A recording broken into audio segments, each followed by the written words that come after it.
Salam Lenter Indonesia. Assalamualaikum warahmatullahi wabarakatuh. Kemarin ada sebuah pertanyaan dari sahabat The Brondel.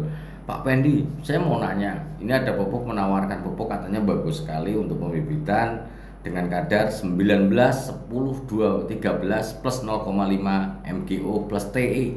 Tapi harganya gila nih Pak Pendi.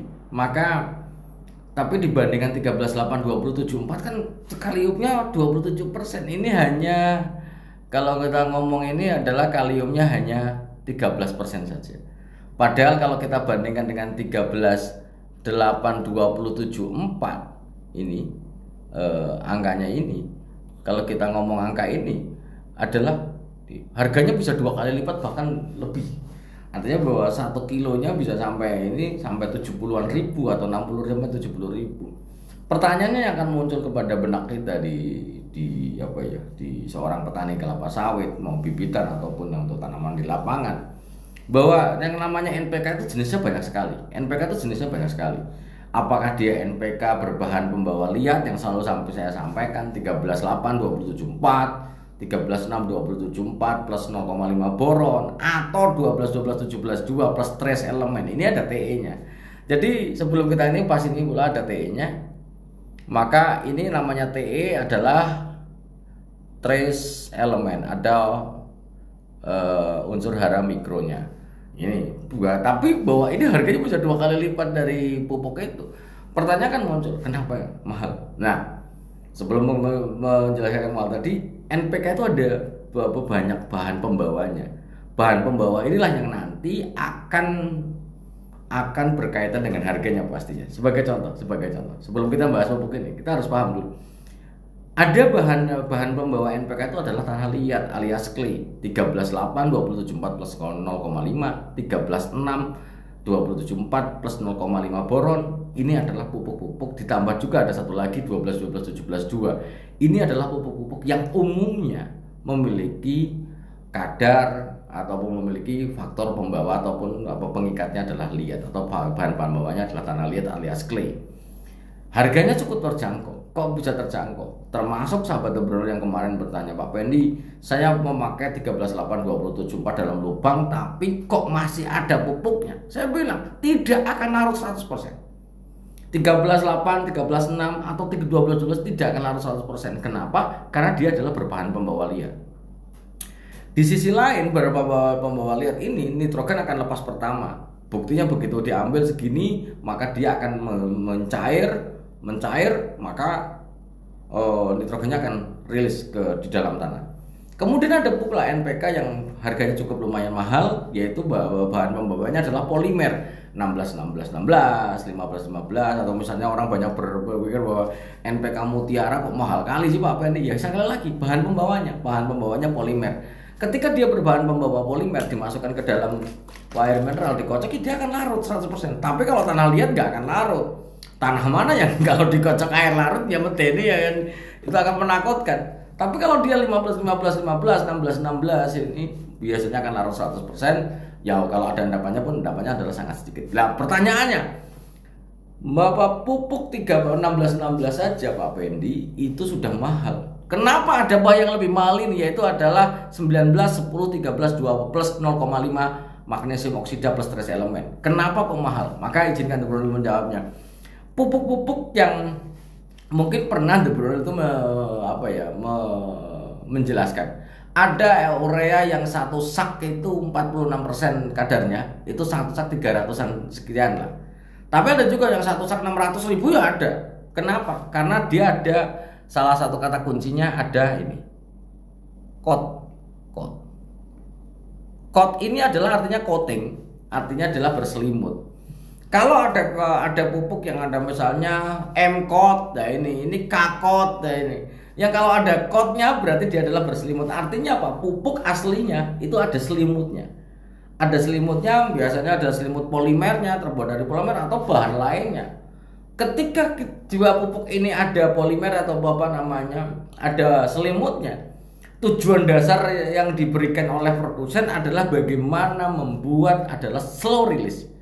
Artinya faktor kehilangan yang mungkin terjadi adalah sangat kecil sekali. Kenapa? Karena dia terbuka selimut.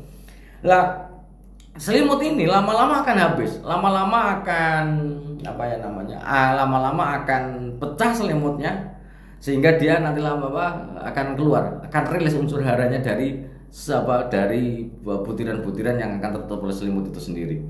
Sehingga sahabat entrepreneur semuanya yang harus saya jelaskan, ketika selimut ini pecah maka unsur-unsur haranya akan rilis. Lah Pak Pendi, kita mau pola pengen cepet, tapi kalau ada selimutnya bagaimana? Sekali lagi, coat, selimut ataupun selaput ini didesain supaya NPK yang kita berikan atau urea sendiri yang diberikan yang berselimut supaya tidak terlalu deras sekali, dia akan menghasilkan nitrogen dalam bentuk ion.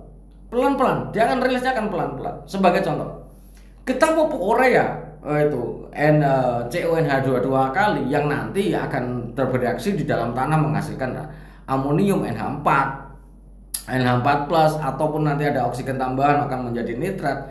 Jika kena panas yang terjadi adalah ada kemungkinan menguap menjadi amonia. Akan tetapi kalau seandainya pupuk urea ini ada selimutnya, maka dia akan rilisnya pelan-pelan. Tanaman butuh dikasih pelan-pelan. Maka ada istilahnya coat ini sendiri.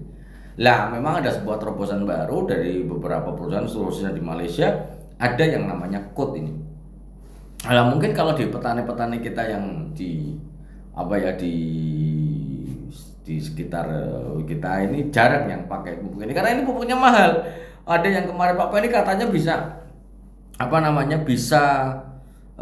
menghemat sekian, hanya butuh 2 kali ya mungkin saja. Akan tetapi sebenarnya tujuan coat ini sendiri adalah bagaimana melindungi pupuk tidak mudah untuk terjadi faktor kehilangan, khususnya adalah penguapan. Nah, kalau 13 ini 19 ini kemudian kok harganya mahal, ya balik lagi ada coatnya ini. Jadi sahabat entrepreneur nggak usah bingung. Pak Penny, bagaimana saran Pak Penny? Kalau saran saya sih nggak usah pakai yang mahal-mahal kali. Kalau di pembibitan ya pakai 12, 12, 17, 2 plus trace elemen sudah paten kali lah gitu. Tapi kalau kita menggunakan pupuk ini ya boleh-boleh saja, siapkan aja modalnya. Tapi ya balik lagi akan cukup besar biaya yang dikeluarkan. Ibaratnya kita harus menghitung, misalnya gini, kita pakai urea 350.000 per sak. Dengan faktor kehilangan dari penguapan gara-gara kita itu salah pupuk di siang hari, siang bolong kita pupuk, yang nguap 15%, yang nguap 15%. Apakah saya harus beli coat yang harganya 2 kali lipat? Nah ini yang harus kita pertimbangkan. Bukan mengatakan bahwa pupuk ini jelek, pupuk ini bagus, tapi balik lagi di dalam dunia bisnis kelapa sawit adalah bagaimana sinkronisasi modal dengan apa yang kita dapatkan. Itu apa yang kita dapatkan, sehingga dalam bisnis ini maka harus pintar-pintar melakukan pemupukan dalam pemilihan pupuk. Tapi sekali lagi semakin lebar malahan yang namanya coat adalah sebuah pupuk yang berselimut atau memiliki pelindung yang terbuat biasanya dari polimer, sehingga hal inilah yang mendongkrak harga menjadi lebih mahal dibandingkan pupuk yang lainnya. Pupuk ini akan sangat baik sekali, mau dipakai di bibitan juga boleh, mau dipakai di tanaman yang sudah menghasilkan boleh. Tapi ingat bahwa dalam bisnis adalah berapa modalmu, berapa hasilnya.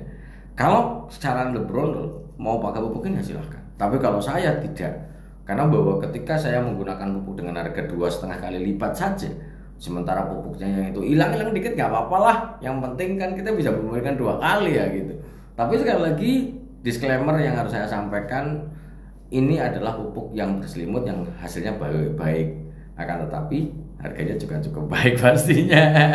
Nah, itu yang harus saya sampaikan, karena masih banyak orang-orang yang berpikir bahwa kok harga NPK kok ada lain-lain, ini jangan-jangan kualitasnya jelek dan sebagainya. Kalau dia memang NPK asli yang tidak under spec, maka ya saya bilang pakai aja nggak apa-apa. Mau habis misalnya kayak 13,8,27,4 dipakai, saya bilang apa kata-kata Penny yang pertama harus saya tanyakan, Pak Penny, ini pupuk di dalam lubang tanam sudah hampir 3 bulan, kenapa nggak habis? Ya saya tanya pupuknya apa? Oh ternyata dia berbahan liar, fine saja. Warnanya berubah nggak Mas? Berubah Pak Penny, sudah mulai mengecil, berarti sudah rilis, jadi aman. Jadi tidak apa ya namanya, masih banyak orang yang berpikir pupuk itu harus apa ya, pupuk itu harus hilang semuanya. Balik lagi 13, 8, 27, 4 kalau di total juga nggak 100%, berarti kan ada faktor beban pembawa yang membawanya, yang mengikat di dalam pupuk itu sendiri kan ada. Mungkin itu aja dulu yang dapat saya sampaikan pada kesempatan di malam hari yang berbahagia ini. Semoga bermanfaat, dan ingat, coat adalah pelindung atau selimut yang digunakan sebagai kontrol rilis supaya faktor hilangnya adalah relatif lebih kecil. Terima kasih, salam sehat bagi kita semua dan salam planter Indonesia. Assalamualaikum warahmatullahi wabarakatuh.